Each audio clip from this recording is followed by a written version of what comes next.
कि ममता का मुस्लिम प्रेम बंगाल को ले डूबेगा और वो ले डूबा। 1947 में देश के बंटवारे के बाद पूर्व पाकिस्तान यानी आज के बांग्लादेश में बंगाली मुसलमानों को समय रहते खदेड़ा नहीं गया। यही हिंदू उदारतावादी और बंगाली कम्युनिस्टों की गलती आज बंगाल को जला रही है, इन्हें विक्टिम बताती है। तृणमूल कांग्रेस जैसी पार्टियां इनका तुष्टीकरण करती है। मुसलमानों की इतनी चाटुकारिता करने के बाद भी वो कहते हैं कि दीदी हमारी दया पर है, दीदी की दया पर हम नहीं है। खैर, पश्चिम बंगाल में हिंदू आज केवल असमंजस में ही नहीं, धोखे, डर और दहशत के साए में भी है। इसका कारण सो कॉल्ड सेकुलर नेता और सेकुलर मीडिया है।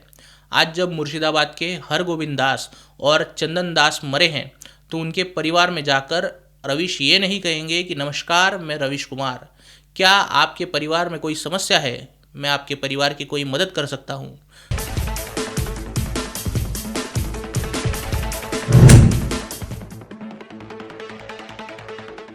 नमस्कार, न्यूज़ डंका के बात पते की में आपका स्वागत है। हमने कल के वीडियो में कहा था कि ममता का मुस्लिम प्रेम बंगाल को ले डूबेगा और वो ले डूबा। आज 150 मुस्लिम जिहादियों को गिरफ्तार किया गया है। इसके बावजूद बंगाल आज भी जल रहा है। बंगाल में स्थिति अस्त व्यस्त है। हिंदू अपने ही घरों से पलायन करने के लिए मजबूर है। स्थिति इतनी अस्त व्यस्त है कि ग्राउंड रिपोर्ट्स भी सही से नहीं मिल पा रही है। दंगाई मुस्लिम भीड़ रास्ते पर उतरकर उत्पात मचा रही है। जैसे कि हमने पहले भी चर्चा की है, मुस्लिम तुष्टीकरण और चाटुकारिता में कुछ पार्टियां इतनी लोटपोट हो चुकी है कि उन्हें मुसलमान इस देश का असली मालिक लगने लगा है। ममता मुसलमानों को शांति बनाए रखने की खोखली अपील कर करके थक चुकी है। आज उनकी बिल्ली उनसे ही म्याऊं करने लगी है। इसका कारण यही है कि ममता कुछ भी कर ले है आखिर में एक काफिर ही। चाहे ममता बनर्जी अपने भाषणों से जिहाद की प्रेरणा दे, चाहे ममता चादर में लिपट कर मुसलमानों से मिलने पहुंच जाए, चाहे ममता इफ्तार पार्टियां कराए, चाहे मुसलमानों को आपराधिक जांच से बचाए, ममता बनर्जी आखिर में होंगी एक काफिर ही। और मुसलमानों के लिए काफिर केवल कत्ल करने के लायक होते हैं। ये तो बड़ी बात है कि ममता को वो वोट दे रहे हैं। इसी मुर्शिदाबाद लोकसभा के सांसद है यूसुफ पठान, जिसने 5 बार लगातार चुनकर आने वाले अधीर रंजन चौधरी को चुनाव में हराया था। अधीर रंजन चौधरी भी हमेशा से मुस्लिम तुष्टीकरण करने के लिए जाने गए हैं। जैसे ही मुसलमानों को मौका मिला, उन्होंने यूसुफ पठान को जिताया और अधीर रंजन चौधरी को ये बता दिया कि आखिर वो भी एक काफिर है। इसमें दिलचस्प बात यही है कि यूसुफ पठान को बंगाली आती ही नहीं, अधीर रंजन को आती है।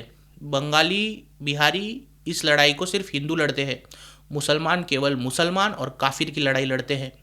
1947 में देश के बंटवारे के बाद पूर्व पाकिस्तान यानी आज के बांग्लादेश में बंगाली मुसलमानों को समय रहते खदेड़ा नहीं गया। यही हिंदू उदारतावादी और बंगाली कम्युनिस्टों की गलती आज बंगाल को जला रही है। तृणमूल की सेकुलर सरकार पुलिस के जरिए उन्मादियों को कंट्रोल करना तो दूर, इन हमलों से हिंदुओं को बचाने से भी पीछे हट रही है। सवाल यही बनता है कि इस देश में सबसे अधिक टैक्स देने वाला हिंदू समाज पुलिस सुरक्षा भी ठीक से नहीं पा सकता। आखिर में कोर्ट के आदेश से सीएपीएफ और बीएसएफ को यहाँ आकर हिंदुओं की रक्षा करनी पड़ती है।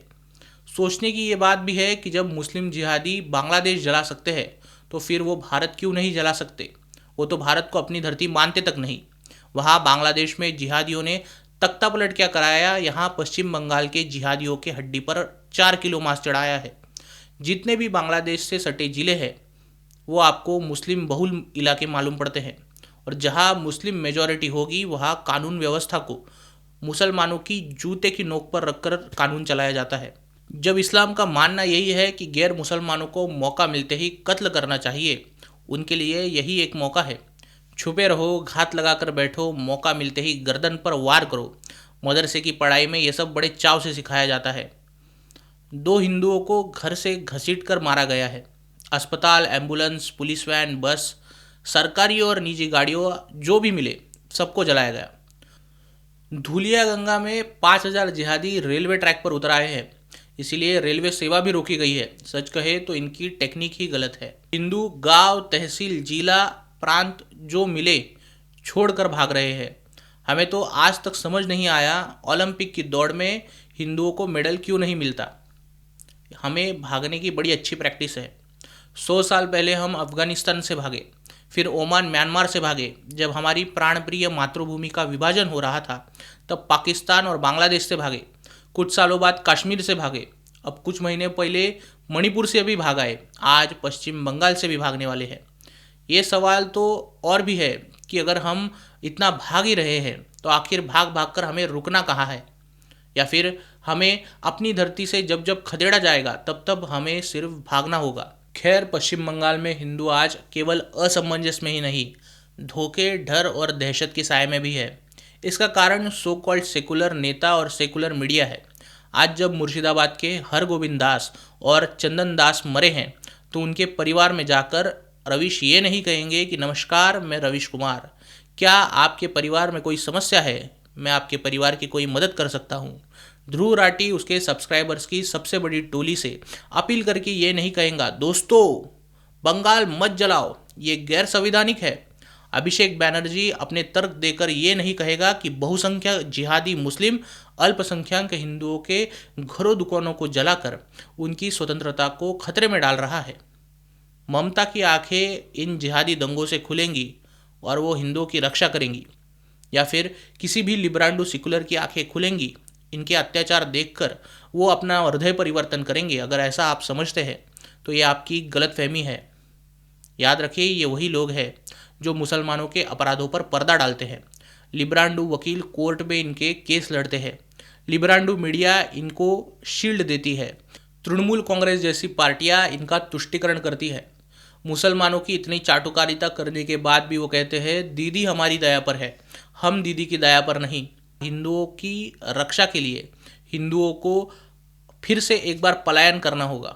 ऐसे में सवाल उठता है कि हिंदुओं को अपनी रक्षा के लिए क्या किसी नेता के भरोसे बैठना चाहिए?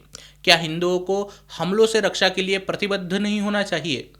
क्या ऐसे जिहादी हमलों से रक्षा करना भी सांप्रदायिक कहा जाना चाहिए, या फिर हिंदुओं ने यहाँ से भी भागने का मन बना लिया है? जवाब आप कमेंट में दे सकते हैं। वीडियो को ज़्यादा से ज़्यादा शेयर कीजिए और न्यूज़ डंका हिंदी को सब्सक्राइब कीजिए। मिलते हैं अगले वीडियो में किसी नए मुद्दे के साथ। तब तक नमस्कार।